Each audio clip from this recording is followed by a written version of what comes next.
Time వచ్చేసి 7 AM and today we're heading to Maharashtra. And మహారాష్ట్రలో famous and powerful temple అయిన Mahankali temple and Anchaleshwar టెంపుల్కి అయితే వెళ్తాను. Let's roll the intro. And before starting this video, we are close to 1000 subscribers. Please do subscribe to our channel and hit the bell icon. And మీ ముందుకి ఇలాంటి మంచి మంచి vlogs అయితే తీసుకొని వస్తా. And meet my friend Birla. And first అయితే just plain dress వేసుకొని వచ్చిండు. అండ్ వెదర్ మాత్రం చాలా చల్లగా ఉంది. ఏదైనా ప్యాక్ చేసుకొని రమ్మంటే ఇంకో స్వెటర్ తీసుకొని వచ్చిండు. అండ్ అక్కడక్కడ ఫాగీ కూడా ఉంది, ఎందుకైనా మంచిది ఫుల్లీ ప్యాక్డ్ వెళ్తే మనకు కూడా సేఫ్ ఉంటుంది. పొద్దున మాత్రం చాలా చల్లగా ఉంటుంది, మధ్యాహ్నం వరకు ఎండలు పీక్స్కి వెళ్ళిపోతున్నాయి. అది ఎందుకనే సేఫ్టీ. ఇంకో బ్యాగ్స్ కూడా తెచ్చుకున్నాం. వీడెవడో మన మీదకి వస్తుండు. సో మంచిర్యాల టు చంద్రపూర్ అయితే అరౌండ్ 140 కిలోమీటర్స్ అయితే ఉంటుంది. And currently we're heading Chandrapur లోకల్లోనే ఈ టెంపుల్ అయితే ఉంటుంది. ఇక్కడ నుండి చంద్రపూర్కి around 134 kilometres. And toll gate number 1. So మనకి ఆల్మోస్ట్ 4 టోల్ గేట్స్ అయితే ఉన్నాయి. 2 in Telangana, 2 in Maharashtra. Roads మాత్రం తెలంగాణ బార్డర్ ఎండ్ వరకు అయితే చాలా బాగున్నాయి. 4-వే హైవే వెళ్ళిపోవచ్చు. అండ్ వన్స్ మహారాష్ట్ర ఎంటర్ కాగానే ఇరుకు రోడ్లు, డ్యామేజ్ ఉన్న రోడ్లు. అండ్ ఇక్కడ కొంచెం అది ఫారెస్ట్ ఏరియా అంట. సో వాళ్ళ సైడ్కి ఫెన్సింగ్ ఉంది అండ్ మధ్యలో సోలార్ ప్యానల్స్ తోటి లైటింగ్ అయితే సెటప్ చేసిండ్రు. Good initiative. And we're cruising around 80 to 120 average. And ఇది పవర్ ప్లాంట్ లాగా ఉంది, చిన్న పవర్ ప్లాంట్. ఇప్పుడే మందమరి, బెల్లంపల్లి ఇట్లా క్రాస్ అయినట్టున్నాం. నెక్స్ట్ వచ్చేసి కాగజ్నగర్ తర్వాత Asifabad. And then will enter Maharashtra. So ఇది తెలంగాణలో ఉన్న second toll gate. And finally ఈ బ్రిడ్జ్ దాటితే అవుట్ సైడ్ మనమైతే మహారాష్ట్ర బార్డర్కి అయితే వెళ్ళిపోతాం. దీనికి ముందు ఒక చెక్ పోస్ట్ ఉంటుంది, అదైతే క్రాస్ చేసి వచ్చేసినాం. సో ఇదంతా కొంచెం ఫారెస్ట్ ఏరియా, అందుకోసమే అంతా ఫెన్సింగ్ ఉంది. వ్యూ మాత్రం క్రేజీ ఉంది.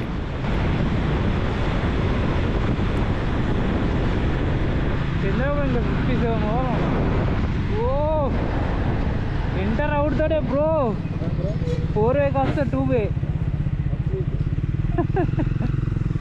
Forest area. ఓ భయ్యా, వేరే ఉంది ఆ ఫారెస్ట్. ఓ డేంజర్ రోడ్డు. హెవీ వెహికల్స్ మొత్తం లారీలే ఉన్నాయి. అసలు ఒక్క బస్సు కనబడేది లేదు, ఒక్క వెహికల్ కనబడేది లేదు. అన్నీ ఎంహెచ్ వెహికల్స్ కనబడుతున్నాయి, ఒక్క టీఎస్ బండి అయితే కనబడతలేదు. ఏమన్నా కొంచెం హార్ష్గా మాట్లాడినా ఎక్కడ అటాక్ చేస్తారని భయం, అందుకోసమే కొంచెం స్లోగా వెళ్తున్నాం. తెలియని ప్లేస్ కదా. అండ్ ఇక్కడ ఒక బ్రిడ్జ్ అయితే ఉంది, కనీసం రైలింగ్స్ లేవు, ఐరన్ రైలింగ్స్ ఏదో అట్లా పోల్స్ లాగా అట్లా పెట్టిండ్రు.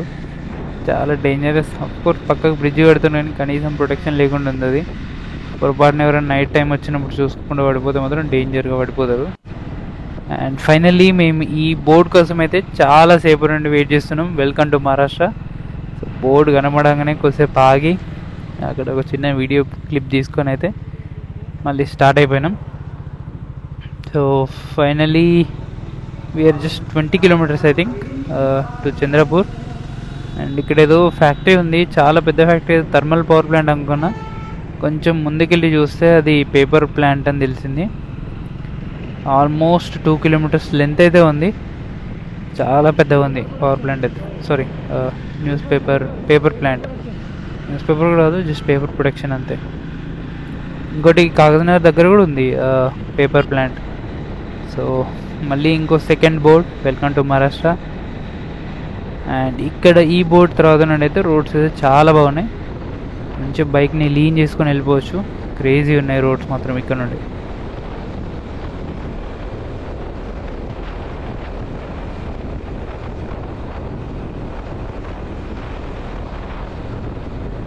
సో ఫైనలీ చంద్రపూర్కి అయితే వచ్చేసాం. ఈ బోర్డ్ దగ్గర నుండి కొంచెం ముందుకు వెళ్ళి లెఫ్ట్ తీసుకుంటే టెంపుల్ అయితే వస్తుంది. ఒక 2 కిలోమీటర్స్ ఉంటుంది ఈ బోర్డ్ నుండి. So this is the temple. ఈ టెంపుల్ చాలా ఓల్డ్ టెంపుల్. ఒక గోండు రాజు ఈ టెంపుల్ని అయితే కట్టించాడంట. చాలా పవర్ఫుల్ అమ్మవారు. పార్కింగ్ కొంచెం బ్యాక్ సైడ్ లెఫ్ట్ సైడ్ అయితే ఉంది. సో ఈ టెంపుల్ కట్టించిన తర్వాత అమ్మవారిని ప్రతిష్ఠించిన తర్వాత కోరుకున్న కోరికలన్నీ నెరవేరుతున్నాయంట. మా జిమ్ అనే చెప్పిండు, నైట్ కోరుకున్నాడంట, నెక్స్ట్ డే ఈవినింగ్ వరకు కోరిక నెరవేరిందంట. సో మనం కూడా ఒకసారి వెళ్ళి దర్శనం చేసుకొని వద్దామని అట్లా మహారాష్ట్ర ట్రిప్ చిన్న ట్రిప్ వేసినట్టు కూడా ఉంటుందని వచ్చేసినాం. నేను బిడ్డలు అయితే ప్లాన్ చేసుకున్నాం. సో ఇది టెంపుల్ ఎంట్రన్స్. అండ్ ఇంకోటి ఎంట్రన్స్ కూడా ఉంది సైడ్కి. సో మనం బైక్ పార్కింగ్ ఇటే చేసినాం కాబట్టి ఇట్లా వెళ్ళిపోతున్నాం. కొబ్బరికాయ ఒక సెట్ ఇస్తారు 100 రూపీస్కి. తీసుకొని మళ్ళా హనుమాన్కి వేయాలి. అండ్ అమ్మవారి దర్శనం మనకి 2 విధాలుగా ఉంటుంది. ఒకటేమో డైరెక్ట్ దర్శనం ఉంటుంది, ఇంకో విగ్రహం అమ్మవారు ఇట్లా పడుకున్న రూపంలో ఉంటుంది. సో మీరు ఇక్కడ స్క్రీన్లో చూడొచ్చు, ఇలా ఉంటుంది విగ్రహం. ఇక్కడికి మనల్ని అలో చేయరు, లోపల ఉంటుంది. అండ్ టెంపుల్ మనం ఎంటర్ అయిన తర్వాత కొంచెం అండర్ గ్రౌండ్కి వెళ్ళాల్సింది ఉంటుంది. సో ఇక్కడ మీకు ఆరెంజ్ కలర్లో కనిపిస్తుంది కదా అమ్మవారి రూపం, భయంకరంగా ఉంటుందని అంటారు. పక్కకు మనకి ఇమేజెస్ కూడా ఉంటాయి, అందులో చాలా కూల్గా ప్రశాంతంగా నవ్వినట్టు అయితే ఉంటుంది విగ్రహం. సో మీకు నెక్స్ట్ కమింగ్ క్లిప్లో చూపిస్తా. సో ఇలా ఉంటుంది విగ్రహం లోపల. ఇలా బయటకు వచ్చిన తర్వాత ఇది ఆర్కిటెక్చర్. అసలు మనకి టెంపుల్స్ ఆర్కిటెక్చర్, ఈ ఆర్కిటెక్చర్ కంప్లీట్ డిఫరెన్స్ ఉంది. అప్పట్లో ఆర్కిటెక్చర్ ఇట్లా బిల్డ్ చేసిండ్రు ఆ రాజు అయితే. సో ఇక్కడ మీకు ఒక బోర్డు, చిన్న రైట్ సైడ్ బోర్డు కనిపిస్తుంది కదా, అక్కడ నుండి కిందికి వెళ్తే ఇంకొక విగ్రహాన్ని అయితే మనం దర్శించుకోవచ్చు. కానీ అక్కడికి అలవలేదు. అందరు ఇట్లా హుండీలో డబ్బులు వేసి ఇక్కడ నుండి చూసి దండం అయితే పెట్టుకుంటున్నారు. సో టెంపుల్ దర్శనం అయిపోయింది. నెక్స్ట్ అంజలేశ్వర స్వామి టెంపుల్ ఉంటుంది. ఇట్లా స్ట్రైట్ ఒక 500 మీటర్స్ వెళ్తే వచ్చేస్తుంది. వెహికల్ మంచి పార్కింగ్లో పెట్టేసామని అక్కడే పెట్టేసి వాక్ చేస్తూ వెళ్తాం బ్రో. అండ్ ఒక చిన్న బ్రిడ్జ్, ఒక 500 మీటర్స్ నడిచి చిన్న బ్రిడ్జ్ దాటిన తర్వాత రైట్ సైడ్లో అంజలేశ్వర స్వామి టెంపుల్. సో ఇక్కడ కూడా మనకు హనుమాన్ దేవుడు దర్శనం అయితే ఇస్తుండు. సో ఇది టెంపుల్ ఎంట్రన్స్.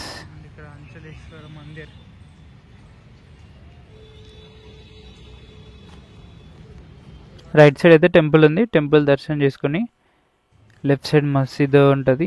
అండ్ ఈ టెంపుల్ స్పెషాలిటీ ఏంటంటే ఇక్కడ లోపల లింగం లేదు. అసలు ఎందుకో నాకు కూడా అర్థం కాలే. ఎవరైనా అడదామంటే అక్కడ అయ్యగారు వాళ్ళు ఎవరు లేరు, అందరు వచ్చి దర్శనం చేసుకొని వెళ్ళిపోతున్నారు. ఇన్ కేస్ మీకు తెలిస్తే కమెంట్స్లో మెన్షన్ చేయండి. అండ్ టెంపుల్ పక్కకే ఇటు మసీద్ అయితే ఉంది. మసీద్ కాదు కానీ టెంపుల్ పక్కకే సమాధి అయితే ఉంది. ఆ రాజు కోసం ఆ రాణి కట్టించిందంట ఈ సమాధి. సో ఇదే ఆ సమాధి. చాలామంది ఏంటో తెలియక ఒక మహల్ అనుకొని అక్కడ ఫొటోస్ అయితే దిగుతుండ్రు. ఇక్కడ సెక్యూరిటీ గార్డ్ని అడిగితే ఇది సమాధి అని చెప్పిండు. సో రాణి వాళ్ళ రాజు కోసం అయితే బిల్డ్ చేసింది. ఎక్కడైనా మనం రాజులు రాణి కోసం కడతారు, కానీ ఫస్ట్ టైం రాణి రాజు కోసం కట్టింది. And food is completely avoidable, అస్సలు బాగాలేదు.